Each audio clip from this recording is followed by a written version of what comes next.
Have you ever wondered why you're still suffering even when you seem to have everything you've ever wanted? Or why, no matter how much you try to fix your life, something always feels incomplete? Welcome back to the channel, dear friends. I'm truly grateful to have you here again, and if this is your first time, a very warm welcome to you. On this channel, we dig deep into the ancient wisdom of Buddhism and apply it to modern life, seeking clarity, peace, and true liberation. Today, we are exploring a profound teaching rooted in the words of the great spiritual teacher, the Karma Pa. We'll unpack the real reason we suffer, not just surface-level frustrations, but the deep, persistent anguish that clings to us, and how breaking free from three fundamental attachments can change everything. At first glance, suffering might seem like it's caused by external circumstances, a failed relationship, a job that doesn't fulfill you, an illness that throws your plans into chaos. But today, I want to guide you through a more powerful perspective, one that doesn't just relieve pain temporarily, but helps you uproot it from its source. According to the Karma Pa, suffering persists not because of life's ups and downs, but because of the subtle and stubborn clinging in our minds. These attachments form the very wheel of samsara, the cycle of birth, death, and rebirth. Let's begin with the first type of attachment, the attachment to the thing itself. This is the tendency to see people, objects, or even feelings as permanent and independently existing. Think of your favorite coffee mug. It seems real, right? Solid, dependable, comforting. But look deeper. That mug is nothing more than a temporary combination of clay, glaze, heat, and craftsmanship. Break it, and it ceases to exist. Yet, when that mug breaks, why do we feel pain? Because we had assigned it meaning, my mug, my favorite. It's not the function of the mug we mourn, but the illusion of possession and permanence. Let me tell you a story. There was once a child who had a beloved teddy bear. Every night, he held it tight as he drifted off to sleep. One day, the bear got torn and could no longer be fixed. The child cried uncontrollably. His mother tried to comfort him, saying, "We'll buy another one," but the boy insisted, "It's not that bear." This is the raw form of attachment. We are not attached to the utility of something, we are attached to the idea of it, to the identity we've built around it. And the stronger the attachment, the deeper the suffering. Next, we come to the second attachment, the attachment to the origin of things. Have you ever thought, this happened because of that one thing?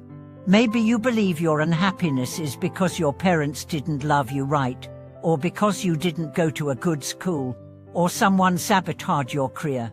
We desperately want to trace suffering back to a singular cause. This is linear causality, comforting, but deeply misleading. Buddhism teaches a more intricate reality-dependent origination. Nothing arises from a single cause. Everything is the result of countless intertwined conditions. A tree doesn't fall just because of a strong wind, it's because its roots have rotted over years, the soil has eroded, the rains have weakened it, and then the wind came. Likewise, your suffering likely has layers of history, memory, karma, and perception behind it. Yet we fixate on one culprit, creating a narrative of blame, resentment, and rigidity that imprisons us far more than the original pain ever could. The third and perhaps most devastating attachment is the attachment to results. We've all believed this one: if I work hard, I should succeed. If I love fully, I should be loved in return.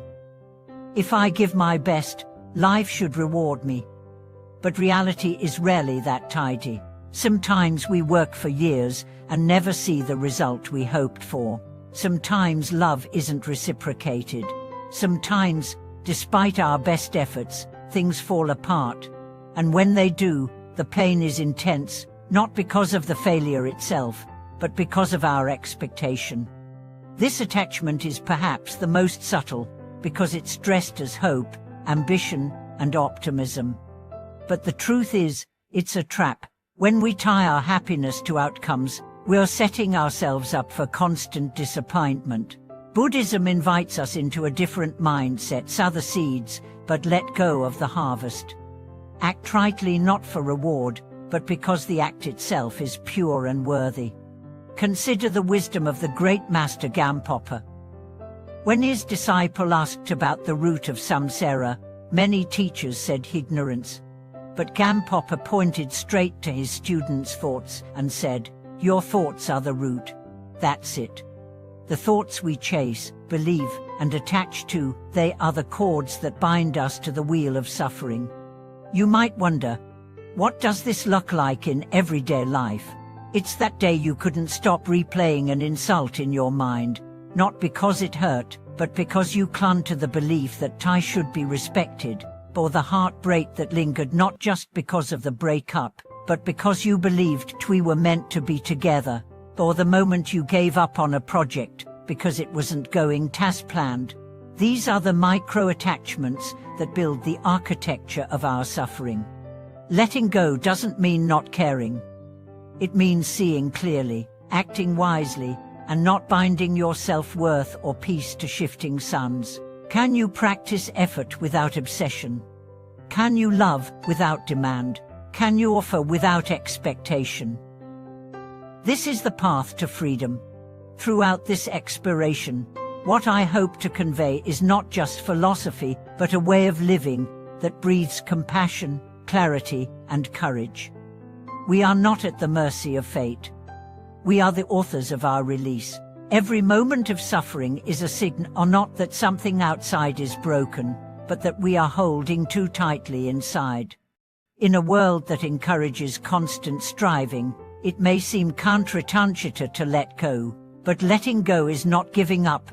It's giving into a deeper intelligence, a rhythm of life that operates beyond our control, but within our awareness. You don't have to climb a mountain or renounce the world to be free. You just have to see your attachments, name them, and then loosen your grip. Practice noticing where you cling. Is it to a person, a role, an identity, a story, an outcome? With gentle awareness, invite yourself to let go, not all at once, not perfectly, but moment by moment. And when you do, you may find that the very things you were chasing, peace, joy, fulfillment, were never out there. They were waiting in the space you cleared when you let go.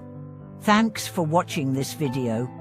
If any part of this resonated with you, I invite you to share your thoughts and experiences in the comments below. What have you struggled to let go of?